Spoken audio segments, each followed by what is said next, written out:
ये मामला है मध्य प्रदेश के खजुराहो में। वहाँ एक जवारी मंदिर है, उसमें भगवान विष्णु की एक खंडित मूर्ति है। खंडित मतलब? टूटी हुई, हाँ, उसका सिर नहीं है। तो उसी के पुनर्स्थापन के लिए एक जनहित याचिका मतलब PIL डाली गई थी सुप्रीम कोर्ट में। उसी की सुनवाई का ये मामला है। तो आज का हमारा मकसद साफ है, इस पूरे मामले को खोलकर देखना है।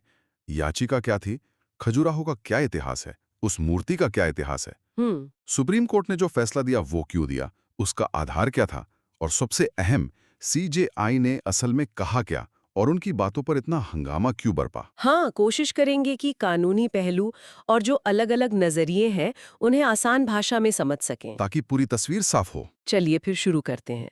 ये मामला आखिर सुप्रीम कोर्ट तक पहुंचा कैसे? क्या थी इसकी पृष्ठभूमि? हाँ, तो कहानी शुरू होती है राकेश दलाल नाम के एक व्यक्ति से।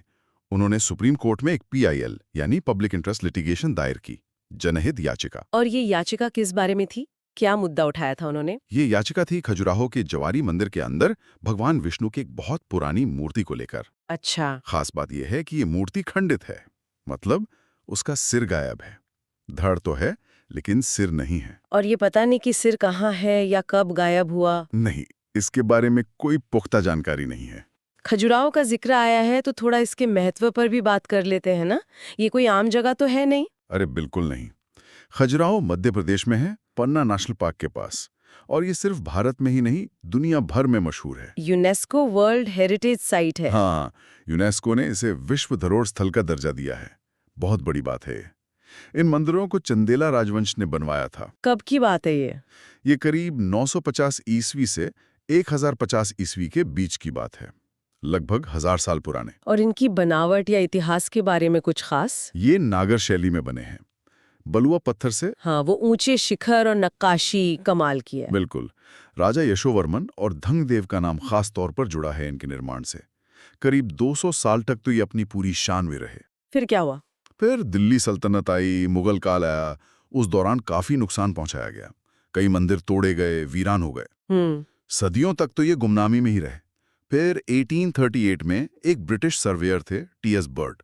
उन्होंने इन्हें फिर से खोजा। अच्छा, तो फिर से दुनिया के सामने आए। हाँ, आज ये हमारी बहुत कीमती धरोहर है। तो ऐसी ऐतिहासिक जगह पर ये जो खंडित मूर्ति है, इसके लिए याचिकाकर्ता राकेश दलाल सुप्रीम कोर्ट से क्या चाहते थे? उनकी मांग क्या थी? राकेश दलाल की मांग सीधी थी। वो चाहते थे कि सुप्रीम कोर्ट आदेश दे ASI को, ASI मतलब? Archaeological survey of India. हाँ, भारतीय पुरातत्व सर्वेक्षण। वो चाहते थे कि ASI इस विष्णु मूर्ति का जो सिर गायब है उसे फिर से बनाए, मतलब एक नया सिर गढ़े और मूर्ति को पूरा करे, उसकी मरम्मत करे। अच्छा, नया बनाने की मांग। हाँ, उनका तर्क था कि क्योंकि असली सिर का तो पता नहीं कहाँ है, तो मूर्ति को पूजनीय बनाने के लिए, उसकी गरिमा लौटाने के लिए नया सिर लगाना जरूरी है।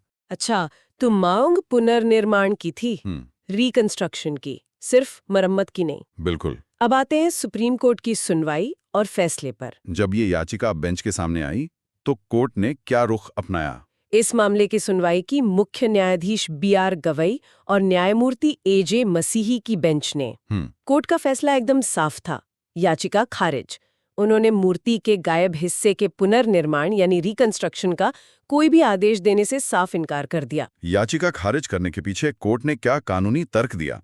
ये पुनर्निर्माण का आदेश क्यों नहीं दिया जा सकता था, ये समझना बहुत जरूरी है। हाँ, ये अहम है। कोर्ट ने अपना फैसला एक बहुत महत्वपूर्ण कानून के आधार पर दिया। कौन सा कानून? ये कानून है प्राचीन संस्मारक तथा पुरातत्वीय स्थल और अवशेष अधिनियम 1958। छोटा नाम है AMASR एक्ट। AMASR act. हाँ, कोर्ट ने कहा कि देखिए, भारत में जो भी पुराने स्मारक हैं, पुरातात्विक स्थल हैं, उनका संरक्षण करना, उनको बचाए रखना, यह जिम्मेदारी ASI की है। और ASI इसी AMSR एक्ट के तहत काम करती है। और ये AMSR एक्ट क्या कहता है? इसमें पुनर्निर्माण को लेकर क्या लिखा है? यहीं पर कानून की बारीकी है। ये एक्ट कहता है कि जो प्राचीन स्मारक या चीजें मौजूद हैं, उनको आप संरक्षित रख सकते हैं, कॉन्जर्वेशन, सुरक्षित रख सकते हैं, प्रिजर्वेशन, उनकी मरम्मत कर सकते हैं। अच्छा। और उनका जीर्णोद्धार भी कर सकते हैं। जीर्णोद्धार मतलब? मतलब अगर उस स्मारक का कोई टूटा हुआ असली टुकड़ा मिल जाए, तो उसे वापस जोड़ सकते हैं। हाँ। ताकि वो अपनी पुरानी शक्ल के करीब आ जाए। लेकिन अगर असली टुकड़ा गायब हो, जैसे इस मूर्ति के सिर के मामले में था, तब क्या? यहीं पर AMSR एक्ट की सीमा आ जाती है। ये कानून गायब या नष्ट हो चुके हिस्सों के पुनर्निर्माण यानी रिकंस्ट्रक्शन की इजाजत नहीं देता। पुनर्निर्माण मतलब नया बनाना। हाँ, किसी हिस्से को बिल्कुल नए सिरे से बनाना जो पहले का हिस्सा था ही नहीं। कानून बनाने वालों का मानना था कि अगर ऐसा करेंगे तो उस स्मारक की जो ऐतिहासिकता है, जो उसकी मौलिकता ओरिजिनलिटी है, वो खत्म हो जाएगी। अच्छा, मतलब वो फिर प्राचीन नहीं रहेगा। बिल्कुल, वो एक नई रचना बन जाएगा, इतिहास से छेड़छाड़ हो जाएगी। तो कानून सिर्फ बचाने, जोड़ने और मरम्मत करने की बात करता है, नया बनाने की नहीं, ताकि ओरिजिनलिटी बनी रहे। बिल्कुल सही। संरक्षण और पुनर्निर्माण के बीच का ये फर्क ही इस केस का कानूनी आधार बना। सुप्रीम कोर्ट ने कहा कि याचिकाकर्ता जो मांग रहे हैं यानी नया सिर बनाना, उसकी इजाजत एएमएसआर एक्ट नहीं देता। इसलिए कोर्ट कानून से बाहर जाकर ऐसा आदेश नहीं दे सकती। तो कानूनी तौर पर देखें तो फैसला बिल्कुल ठीक था, कानून के हिसाब से था। ठीक है, तो कानूनी पक्ष तो एकदम साफ है कि भाई नया सिर बनाने की अनुमति कानून नहीं देता। लेकिन फिर ये सारा विवाद खड़ा कैसे हुआ? सीजेआई की वो कौन सी टिप्पणियां थी जिन पर इतना बवाल मचा? हाँ, यहीं से मामला सिर्फ कानूनी नहीं रहा, वो भावनात्मक बन गया, सार्वजनिक बहस का मुद्दा बन गया।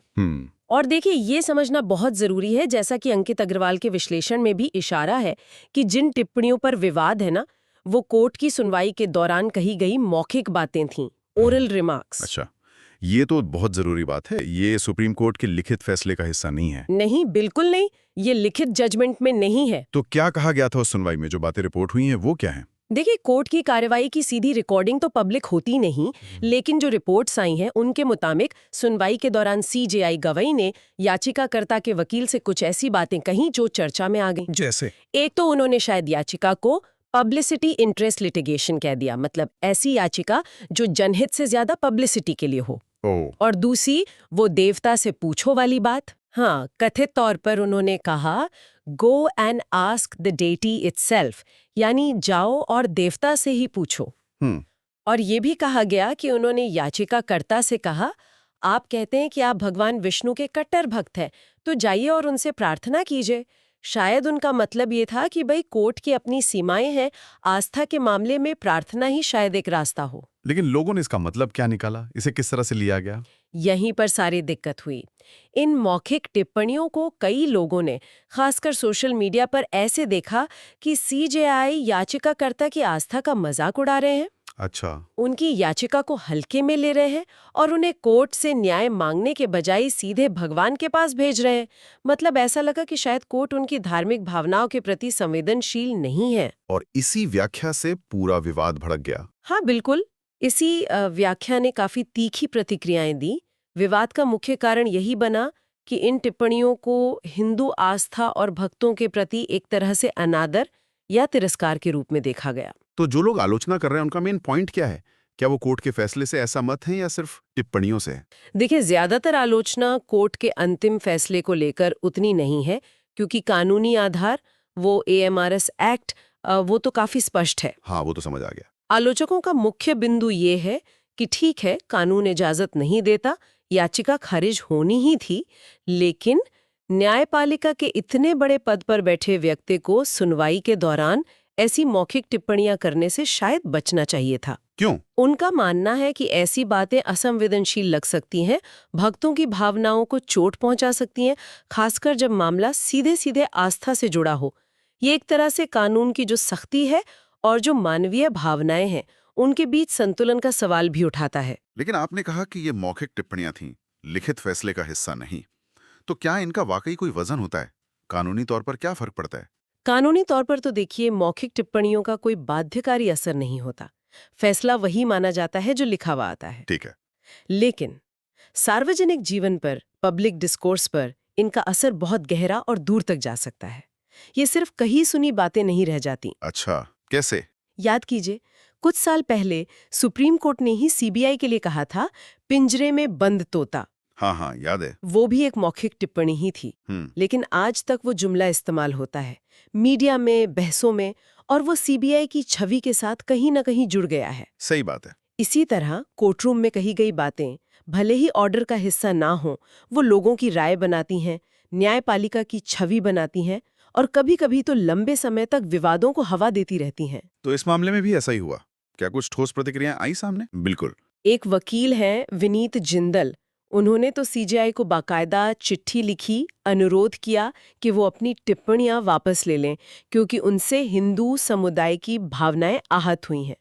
इसके अलावा जैसा हमने शुरू में कहा, सोशल मीडिया पर तो काफी हंगामा हुआ। सीजेआई के खिलाफ काफी नकारात्मक बातें लिखी गईं।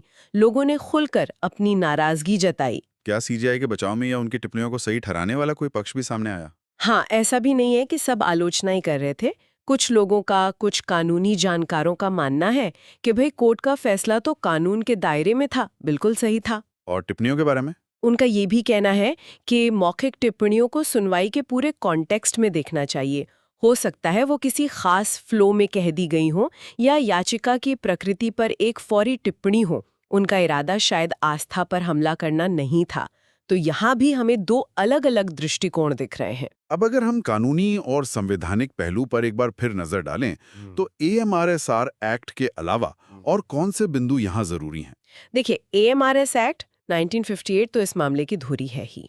वो साफ तौर पर पुनर्निर्माण को रोकता है और संरक्षण, मरम्मत, जीर्णोद्धार असली टुकड़ों से की ही बात करता है। ठीक है। इसके साथ हमें अपने संविधान को भी देखना होगा। संविधान का कौन सा अनुच्छेद यहाँ लागू होता है? संविधान का अनुच्छेद 25, आर्टिकल 25। ये भारत के सभी नागरिकों को अपने धर्म को मानने, उसका पालन करने और उपासना करने की स्वतंत्रता देता है। ये तो मौलिक अधिकार है। हाँ, ये एक फंडामेंटल राइट है, बहुत महत्वपूर्ण।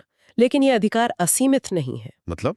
अनुच्छेद 25 खुद कहता है कि ये स्वतंत्रता पब्लिक ऑर्डर, नैतिकता, स्वास्थ्य और इस भाग के दूसरे प्रावधानों के अधीन होगी। और साथ ही ये देश के जो मौजूदा कानून है उनके भी अधीन है। अच्छा, यानी आप अपनी धार्मिक स्वतंत्रता का इस्तेमाल करते हुए देश के कानून नहीं तोड़ सकते। और भक्तों की धार्मिक भावनाएं, वो चाहते हैं कि उनके भगवान की मूर्ति पूरी हो ताकि उसकी पूजा ठीक से हो सके। ये उनकी आस्था और अनुच्छेद 25 से मिली आजादी से जुड़ा है। दूसरी तरफ हमारे पास AMSR एक्ट जैसा एक खास कानून है जिसे संसद ने हमारी ऐतिहासिक धरोहरों की मौलिकता और अखंडता बनाए रखने के लिए बनाया है। और वो कानून नया बनाने की इजाजत नहीं देता। हाँ, तो सुप्रीम कोर्ट के सामने यही दुविधा थी और उन्होंने मौजूदा कानून को प्राथमिकता दी क्योंकि याचिकाकर्ता की मांग उस कानून के दायरे से बाहर थी। तो अगर हम इस पूरी चर्चा को समेटें तो मुख्य बातें क्या निकल कर आती हैं? संक्षेप में कहें तो ये मामला था खजुराहो की एक खंडित विष्णु मूर्ति के पुनर्निर्माण की याचिका का, जिसे सुप्रीम कोर्ट ने खारिज कर दिया। और खारिज करने का आधार था AMSR एक्ट 1958, जो ऐसे पुनर्निर्माण की इजाजत नहीं देता। बिल्कुल, लेकिन विवाद का जो केंद्र बना वो कानूनी फैसला नहीं बल्कि सुनवाई के दौरान CJI द्वारा की गई कुछ मौखिक टिप्पणियां बनी, जिन्हें कई लोगों ने हिंदू आस्था और भक्तों के प्रति असंवेदनशील या अपमानजनक माना। हाँ, ये दिखाता है कि न्याय सिर्फ होना नहीं चाहिए बल्कि होते हुए दिखना भी चाहिए और उसमें संवेदनशीलता का ध्यान रखना भी शायद जरूरी है। और हमारे लिए या जो लोग इस विषय में रुचि रखते हैं, उनके लिए इस पूरे प्रकरण की क्या प्रासंगिकता है? इससे क्या सबक मिलता है? ये मामला कई पेचीदा सवालों को एक साथ सामने लाता है। ये दिखाता है कि धार्मिक भावनाएं कितनी गहरी और संवेदनशील हो सकती हैं। ये ऐतिहासिक धरोहरों के संरक्षण के लिए कड़े कानूनी नियमों की जरूरत को भी दिखाता है। और सबसे बढ़कर ये न्यायिक प्रक्रिया में कही गई बातों, खासकर मौखिक टिप्पणियों के असर को दिखाता है। कैसे वो लिखित फैसलों से परे जाकर भी पब्लिक ओपिनियन को प्रभावित कर सकती हैं। सही बात है। ये हमें सिखाता है कि कानूनी तर्क अपनी जगह है, लेकिन संवाद और संवेदनशीलता का पुल बनाए रखना भी उतना ही जरूरी है, खासकर जब आस्था और कानून आमने सामने हों। बिल्कुल। और अंत में ये हमें एक गहरे सवाल पर सोचने के लिए छोड़ जाता है। कौन सा सवाल? सवाल ये है कि हम अपनी प्राचीन और ऐतिहासिक धरोहरों की प्रामाणिकता, ऑथेंटिसिटी को बनाए रखने की जरूरत और उन जगहों से जुड़ी लाखों लोगों की जीती जागती धार्मिक आस्थाओं और भावनाओं का सम्मान करने के बीच एक सही, एक व्यवहारिक संतुलन कैसे बना सकते हैं? हाँ, ये बहुत बड़ा सवाल है, खासकर उन हालात में जब किसी मूर्ति या स्मारक का कोई हिस्सा हमेशा के लिए खो चुका हो और कानून उसे दोबारा बनाने की इजाजत न देता हो। तो क्या ऐतिहासिक सच्चाई हमेशा धार्मिक भावना पर भारी पड़ने चाहिए या कोई बीच का रास्ता मुमकिन है? ये एक चुनौती है जिसका सामना शायद हमें बार बार करना पड़ेगा। इस पर सोचने की जरूरत है।